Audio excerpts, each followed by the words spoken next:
how's it here?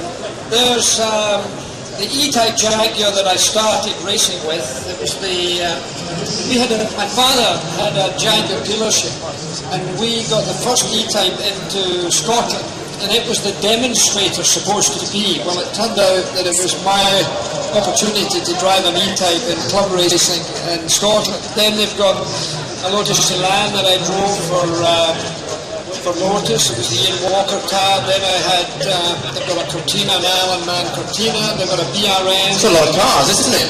And they've got two Tyrrells and a Matra and a Cooper Monaco. They've got a great collection. And you've kept the keys so nobody can drive them off at the end of the day? No, I saw somebody leaving shortly a while ago there. Brilliant. That would be quite fast as well. So you said you've not been to the Autosport show for a long time. What's lovely about this show is that it's a good reminder, isn't it, at the end of a Formula 1 season, at the end of a motorsport season, before the BRDC drivers go off to start their testing in the UK, or the F1 guys go off to Spain and get going with what they're doing.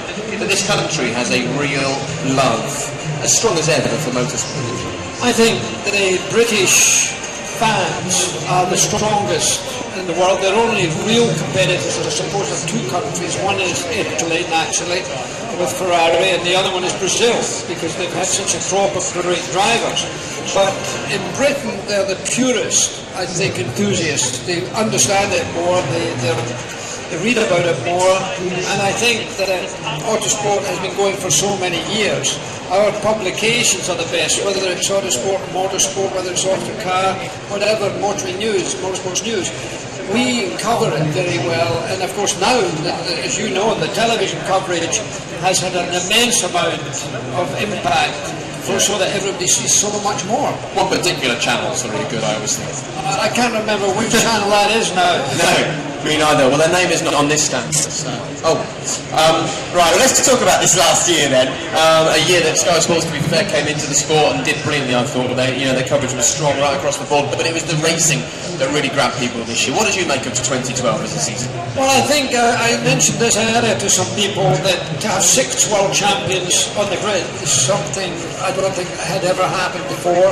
This year there will only be 5 because, of course, Michael Schumacher's retired again.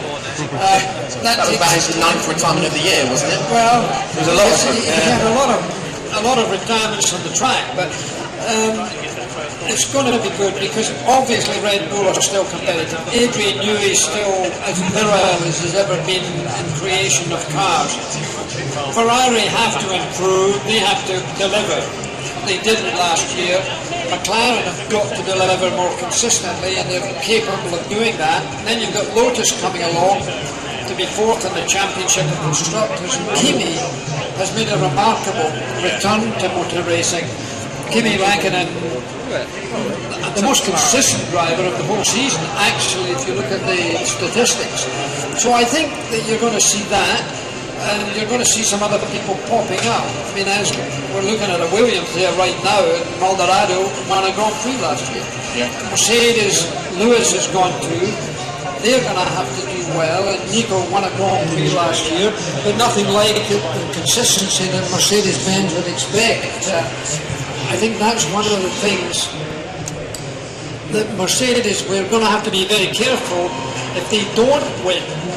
The Silver Arrow, owned by Daimler-Benz, if they don't win, they could be gone very quickly. So Lewis really has to deliver along with Nico. Would you have made the same decision if you were Lewis Hamilton? I would have stayed with McLaren. I think he knew the people, he knew the team. There's obviously was some sort of conflict maybe between Ron and him, because keep in mind Ron Dennis picked him up as a little boy. I think I was at the same function that Ron was at when Lewis introduced himself. I presented Lewis with a trophy that night. Little boy of 9 years of age in a black velvet dinner jacket, the black tie and everything else, and he was going to be a racing driver.